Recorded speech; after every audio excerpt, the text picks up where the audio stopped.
इतिहास में देखा जाए तो जापान कई बार खतरनाक अर्थक्वेक और सुनामी की लपेट में रहा है।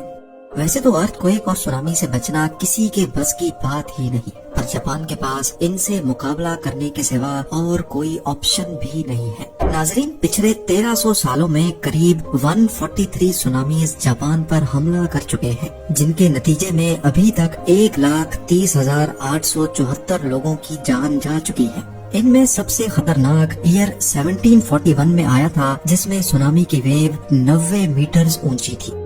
अफसोस की बात यह है कि जैसे जैसे वक्त गुजरता जा रहा है, जापान में सुनामी का खतरा भी बढ़ रहा है। सिर्फ 2022 में ही 300 से भी ज्यादा अर्थक्वेक्स रिकॉर्ड किए गए हैं।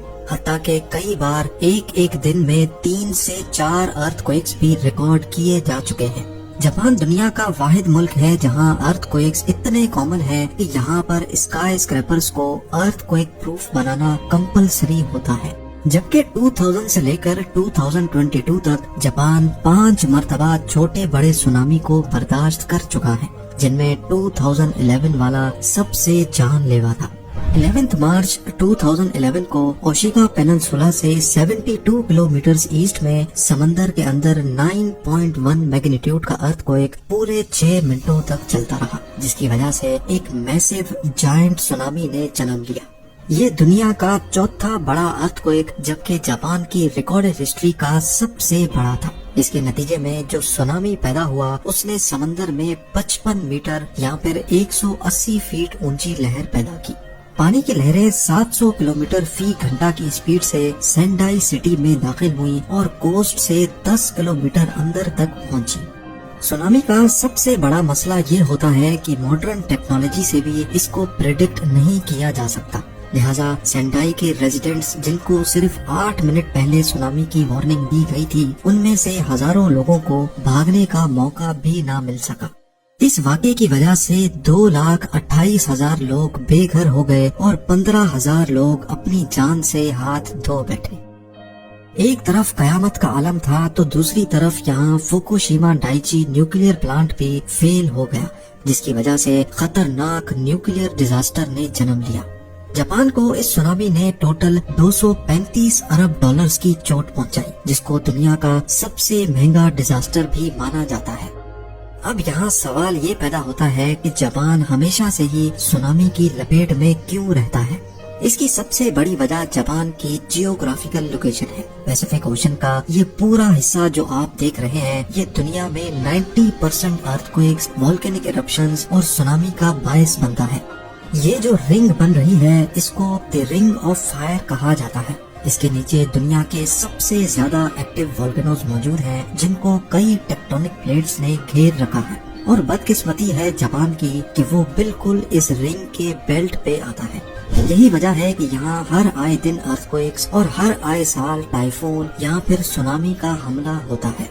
इन सब मुश्किलात के अलावा जापान का एक और मसला भी है, और वो ये है कि पूरे जापान का 70% लैंड एरिया सिर्फ पहाड़ों से भरा हुआ है, और जो 30% फ्लैट सरफेस है वो ज्यादातर सिर्फ कोस्टल एरियाज में ही मौजूद है, जहाँ सुनामी का खतरा हर वक्त मंडला रहा होता है।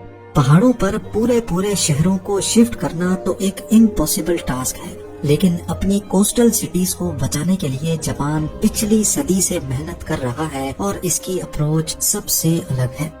जापान ने अपने हाई रिस्क एरियाज को बचाने के लिए कोस्ट पर सी वॉल बनाई है, और ये कोई अभी की बात नहीं है, बल्कि सी वॉल्स काफी अरसे से जापान के कोस्ट का हिस्सा रही है। 1896 और 1933 में भयानक टाइफून ने जापान के टैरो नामी गांव पर हमला किया था, लेकिन उसके बाद ये गांव कोस्टल डिफेंस सिस्टम की एक आला तरीन मिसाल बन गया, जहां जापान ने 2.4 किलोमीटर लंबी और 10 मीटर ऊंची 2 वॉल्स खड़ी करके गांव को समंदरी लहरों से काफी हद तक बचा दिया।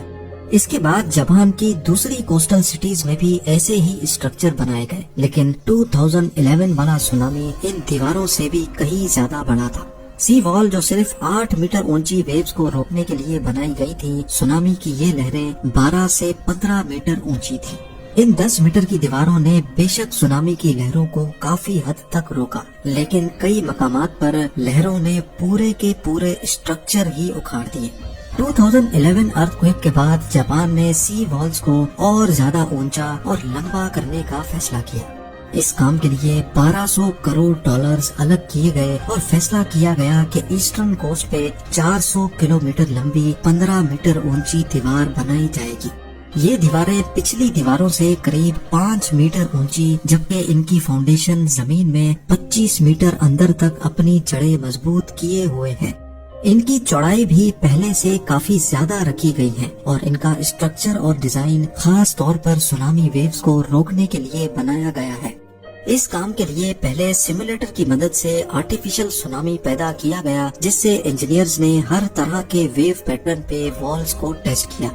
एक वाइब्रेटर की मदद से 2011 अर्थक्वेक जैसा पैटर्न पैदा किया गया। वेव्स कितनी बड़ी होंगी तो कितना प्रेशर जनरेट करेंगी, ये सब पहले सिमुलेटर की मदद से कैलकुलेट किया गया था। सिमुलेटर पे नोटिस किया गया कि 2011 सुनामी की लहरों ने डायरेक्टली जापान को नुकसान नहीं पहुंचाया था, बल्कि इसने फ्लड की सूरत में, सैलाब की सूरत में आगे ट्रेवल किया। और ऐसा इसी वजह से हुआ क्योंकि सी वॉल्स ने काफी हद तक वेव्स का प्रेशर तोड़ दिया था।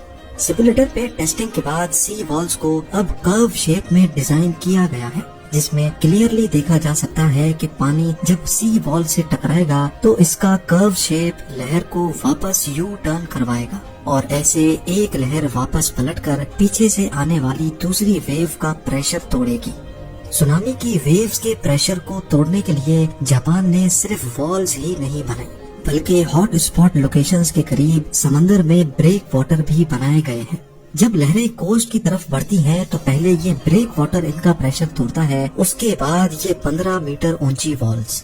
दूसरी तरफ लोकल कम्युनिटीज इस सी वॉल से खासी तंग है, क्योंकि कई मकामात पर ये वॉल्स 4 स्टोरी बिल्डिंग जितनी ऊंची हो जाती हैं, जिससे लोगों को ऐसा महसूस होता है कि वो किसी जेल में बंद है। कुछ लोगों को डर है कि जापान इन सी वॉल्स की वजह से अपने टूरिस्ट खो बैठेगा।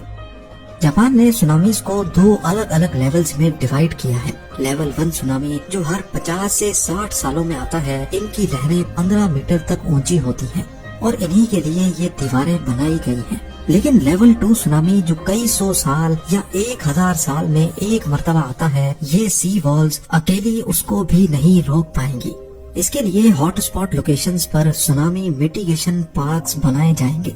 इन पार्क्स में दरख्तों की एक दीवार होगी जो न सिर्फ सुनामी के प्रेशर को तोड़ेंगी, बल्कि पानी जब वापस समंदर में जाता है तो अपने साथ बहुत सारे ऑब्जेक्ट्स भी लेकर जाता है। दरख्तों के तने मोटे मोटे ऑब्जेक्ट्स को रोकने का काम भी करेंगे। जापान की सी वॉल इंजीनियरिंग का एक हैरान कुन कारनामा है और तबाह कुन सुनामी का सामना करने में किसी हद तक फायदेमंद भी। अपने आप को कुदरती आफत से बचाने के लिए जापान हर मुमकिन कोशिश कर रहा है, लेकिन उसके साथ ही जापान इस हकीकत से भी आगाह है कि ये सी वॉल कोई परमानेंट सॉल्यूशन नहीं है। बढ़ती हुई ग्लोबल वार्मिंग समंदरों के लेवल को दिन ब दिन बढ़ा रही है, तूफानों की शिद्दत बढ़ रही है और अर्थक्वेक्स एक रोज का मामूल बन चुके हैं। जापान को अच्छी तरह मालूम है कि ये जायंट स्ट्रक्चर इसको कुदरती आफत से 100% प्रोटेक्शन नहीं दे सकेगा। 12 अरब डॉलर्स का खर्चा करके असल में जापान ने अपने लोगों के लिए टाइम खरीदा है, ताकि जब ये दीवार वेव्स के प्रेशर को तोड़ेंगी तब तक लोगों को वहाँ से निकलने का टाइम मिल जाएगा।